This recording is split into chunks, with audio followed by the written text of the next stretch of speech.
I still remember the exact moment my heart turned to stone. It's funny how, after a lifetime of silent sacrifices and swallowing pain, it wasn't some grand betrayal that finally broke me. It was a baby shower invitation. A single embossed card, tied with a pale blue ribbon, arrived on a Tuesday afternoon and shattered everything I held onto. My name is Elizabeth Harmon. Most people call me Ellie, though my daughter, Cassandra Cassie, hasn't called me anything at all in nearly 2 years. I live alone in a modest ranch-style house in Deer Creek, Missouri. It's the same home where I raised Cassie and her brother, Michael, after their father walked out on us. Back then, the house echoed with life music, arguments, door slams, laughter. Now it holds only the soft tick of the hallway clock and the occasional meow from Churchill, my cat, my one loyal companion. The invitation read, "You are cordially invited to celebrate the upcoming arrival of baby boy Reynolds." Hosted by Cassie and James. 2 years of silence, and suddenly this. Not a phone call. Not a conversation, just a formal invitation to celebrate a grandchild I didn't even know existed. I should have thrown it away. But hope is a stubborn thing. I called Michael first. My son, the eternal peacemaker. He still visited for holidays and birthdays, though always alone, never with Lisa, his wife, or their 2 kids. "You should go, Mom," he said, choosing each word with care. "Cassie talks about you sometimes. Pregnancy has changed her. She's softer." "What does she say?" "She misses how things used to be," he replied after a pause. I didn't mention that how things used to be meant me working double shifts to keep a roof over our heads while Cassie lived rent-free after her divorce, or how I babysat her kids every weekend while she found herself through a series of reckless relationships. I didn't remind him that I co-signed the loan for her boutique, the one that failed, and left me with $40,000 in debt. Instead, I said, "I miss her too." And I meant it. Hope, foolish as it felt, had not yet given up on me. I spent $300 I didn't really have on a soft cashmere baby blanket in sky blue. I had my hair done for the first time in months, bought a dress that covered the weight I had gained from too many nights spent eating ice cream alone. I rehearsed what I would say when I saw her, not about the past, not about the silence, just how happy I was for her, how excited I was to meet my grandchild. The baby shower was held at a vineyard about an hour outside town, a picturesque place with rolling hills and a renovated barn strung with fairy lights. I recognized a few faces from Cassie's old circle of friends and relatives on James's side. Michael was there too with Lisa. They didn't see me arrive. Cassie was radiant in a white flowing dress, her belly round, her face glowing. She still had that smile, the kind that could win over a room in a second. She looked straight at me for the first time in years. Her smile wavered. "You came," she said, giving me a quick, stiff hug. "Of course," I replied, trying to hide the trembling in my voice. "You look beautiful." She nodded, eyes darting around the room. "There's food and drinks over there. I need to greet the rest of the guests." And just like that, she was gone, swept away in a sea of well-dressed women who laughed and touched her belly like it was some sacred object. I found a seat near the back and placed my gift on the overflowing table. When the waiter offered champagne, I asked for water. I wanted a clear head, no missteps, no reason for anyone to whisper behind their hands about the mother. An hour passed. I made polite small talk with someone who didn't know who I was. I watched as Cassie opened gift after gift, cooing at handmade quilts and tiny onesies. Mine stayed at the bottom of the pile. Then came the speeches. James spoke first, beaming with pride. Then Lisa, yes, Lisa, my daughter-in-law, read a poem about motherhood that made some women cry. She didn't once glance my way. Finally, Cassie stood, a hand on her belly, a glass of sparkling water in the other. "I want to thank all of you for being here," she said. "Starting a family is scary and beautiful, and I'm grateful for your support." Then she turned. Not to me. To a silver-haired woman in a designer dress, Patricia Reynolds, James's mother. "I especially want to thank someone who has been a guiding light these past few years. Someone who showed me what true motherhood looks like: patient, understanding, unconditional." My breath caught. "This is for you, Patricia. You are the woman I wish had raised me, the only grandmother my child will ever know." The room erupted in applause. I did not. No one noticed when I stood up. No one noticed when I left the barn, walked across the gravel path to my car, and sat behind the wheel with my hands clenched tight. I didn't cry, not then, not even later, What I felt wasn't sadness, it was something colder. Something cleaner. Like ice water being poured down my spine. Every slight, every unspoken insult, every time I told myself, but they're my children, it all came back in sharp, unbearable clarity. I drove home in silence, the kind that stretches out so long it becomes a second skin. That night, I didn't toss or turn. I didn't stay up replaying her words in my head. Instead, I made 3 phone calls. The first was to my attorney, the one who'd drawn up my will after the divorce. Back when I still believed my children would care for me in old age. I asked to make changes. The second call was to Frank Delaney, an old friend, once a maybe romance, now a private investigator with a talent for digital digging. I asked him for a favor. The third was to the storage facility across town. I reserved a climate-controlled unit and arranged for 24-hour access. By sunrise, I had already packed the first of many boxes. Photo albums, baby books, kindergarten drawings, birthday cards with shaky handwriting, all of it. Decades of memories kept like treasures, because that's what mothers do. But I wasn't just a mother anymore. I was something else now. As I loaded the boxes into my trunk, my phone rang. Michael. Mom, where did you go yesterday? Cassie was looking for you. The lie came easily. I wasn't feeling well. The drive, the heat, I didn't want to ruin her day. He sounded relieved. Maybe because he wouldn't have to explain my absence to Cassie. She wanted to thank you for the blanket, he added, said it was really nice. I'm glad she liked it, I said, my voice soft, neutral. Listen, Mom, what Cassie said about Patricia, she didn't mean it like that. Of course, I replied. People say things. And sometimes, I thought, those things are exactly what they mean. That conversation was the final seal. The moment I knew there was no going back, not to who I had been, not to what they thought I would always be. Tomorrow, I would begin my plan. Because I had finally learned what they had always known. That love without respect isn't love. It's servitude. And I was done serving. It's exactly 1 week after the baby shower, the first package arrived at Cassie's doorstep.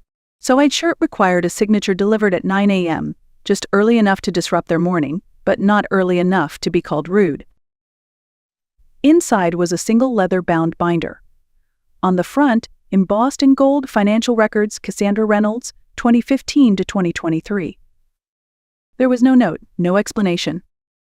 Just 8 years' worth of bank statements, receipts, loan agreements. Meticulously organized. Every dollar I'd lent her.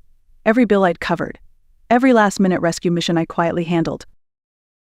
The total, $157,482. That afternoon, as I trimmed my rose bushes in Churchill, dozed in a sunbeam, my phone rang. Cassie. Her voice came through shrill and sharp. What the hell is this? Hello, Cassandra, I said, calmly. I assume you received my gift. Gift? You call this a gift? It's a list of every penny you've ever spent on me. What are you trying to prove? I snipped a wilted bloom, watching it fall. I'm not trying to prove anything. I'm simply organizing my affairs. Oh, you want me to pay you back now? Is that it? Are you trying to guilt me over what Patricia said? I almost laughed. You're the one who stood in front of a room and said she was the mother you wished had raised you, I reminded her. The only grandmother your child would ever know. There was silence. You know I didn't mean it like that, she said, voice brittle. I was emotional. Pregnant women say things. Yes, I replied, still pleasant. And sometimes those things are exactly what they mean. So this is revenge, she spat. You're tallying up what you think I owe you for being my mother? Not at all. Think of it as a baby gift, a legacy really. A detailed history of generosity for you to pass down to your son. You're unbelievable, she said, her voice cracking. I'm hanging up. Before you do, I added gently, you might want to tell Michael to check his mail tomorrow. She hung up. I returned to my roses, the sun warming my shoulders. Churchill stretched lazily at my feet, and for the first time in years I felt weightless. The next day, Michael received his own delivery. It was similar to Cassie's financial records, dates, totals. But it also included something more.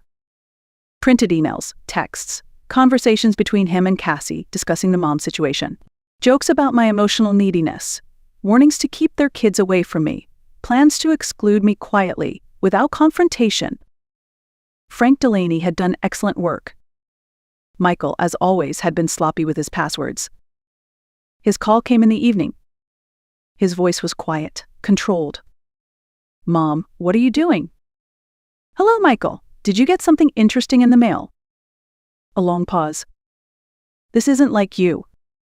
"No?" I asked, truly curious. "What am I like then?" Another pause. "You forgive, you let things go." "Ah," I said, tasting the soup I was cooking. "And how has that worked out for me?" He didn't answer.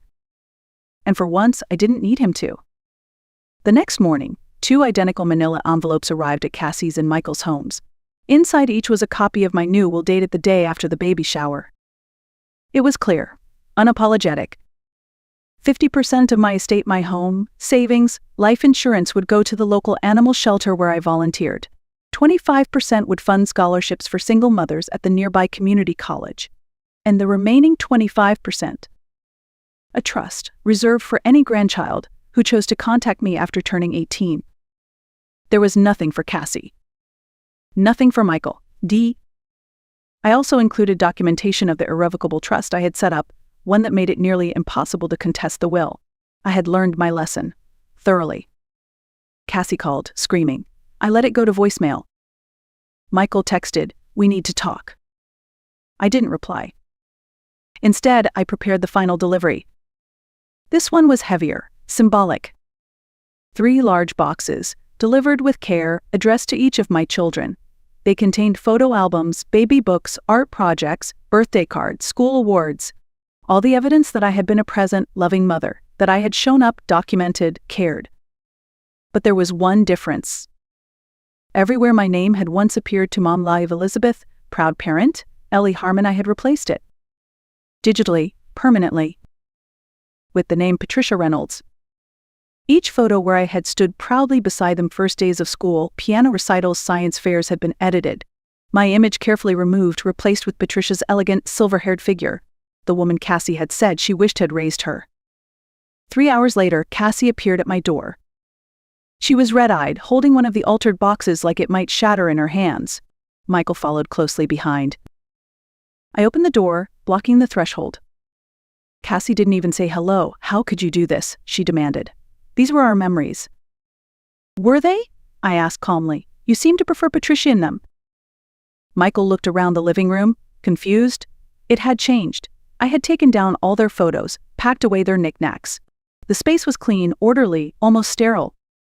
"I honored your words," I said simply. "You declared Patricia your true mother. I made the record match." "So this isn't right," Cassie said, voice shaking.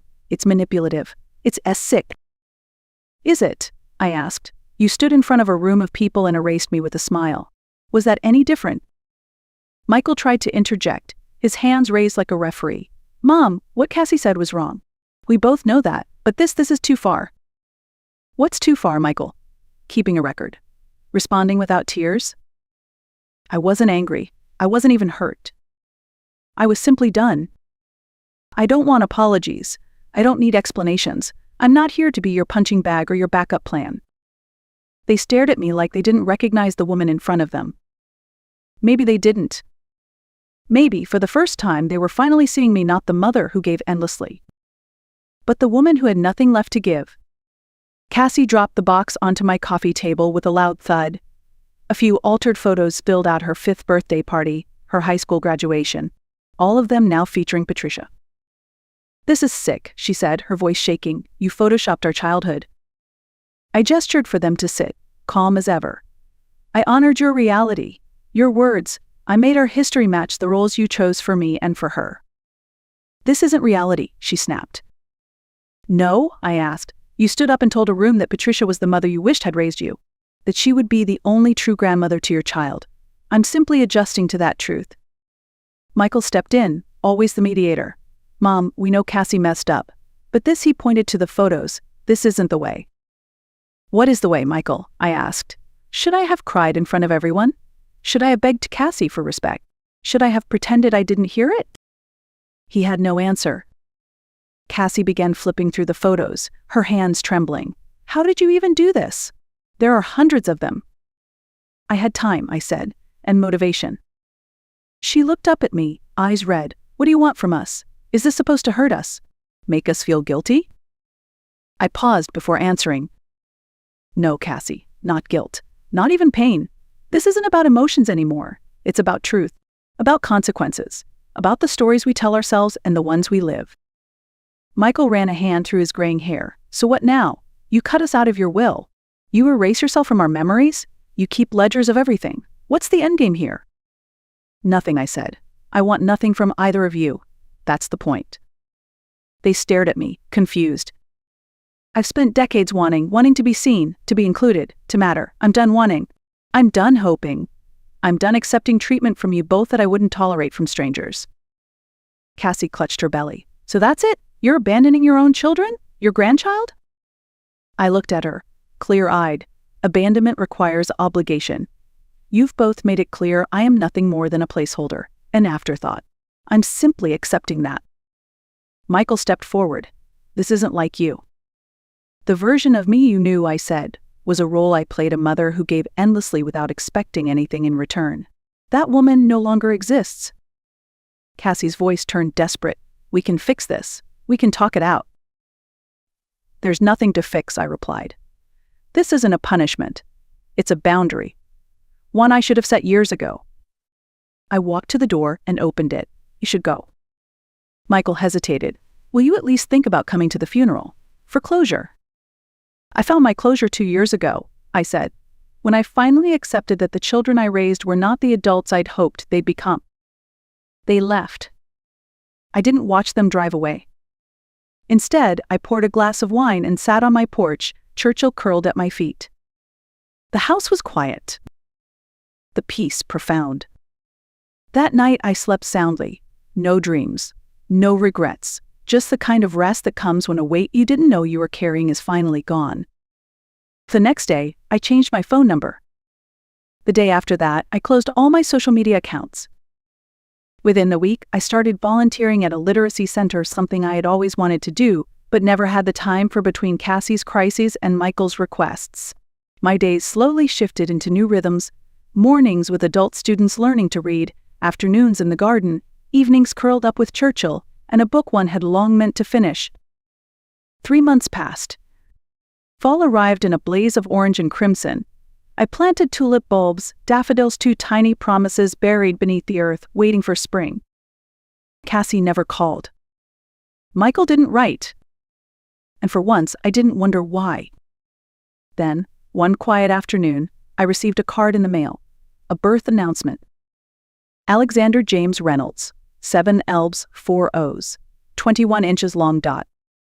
There was a photo, a red-faced baby wrapped in the cashmere blanket I had bought months ago.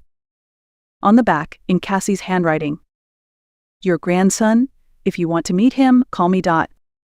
I set the card on the mantel. Next to it, a photo from a recent museum fundraiser.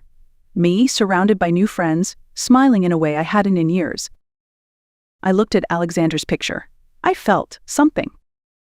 Not regret, not pain, just a quiet acknowledgement of what could have been. But I didn't call. Some bridges, once burned, should remain ashes. 1 year passed. Then 2. I sold the old house and bought a smaller place near the lake. It had a sunroom where Churchill could sleep in sunbeams in a wildflower garden that bloomed with color every spring. I dated briefly a kind widower named Robert who taught architecture at the community college. We shared dinners, laughed often, and agreed that friendship suited us best. Sometimes I heard bits of news through town. Michael had been passed over for partner. Cassie's boutique failed. James filed for divorce and had custody of Alexander. Patricia Reynolds had a sudden stroke and passed away. They were struggling. And yet, I felt no need to return, no maternal pull to rescue, to fix, to give. Because I finally understood something I wish I had known all along. A love without boundaries isn't love. It's servitude. I had spent my life teaching my children how to take. But in the end, the most important lesson I ever gave them was how it feels when the giving stops. And whether they learned it or not no longer mattered. Because I did. And that, at last, was enough.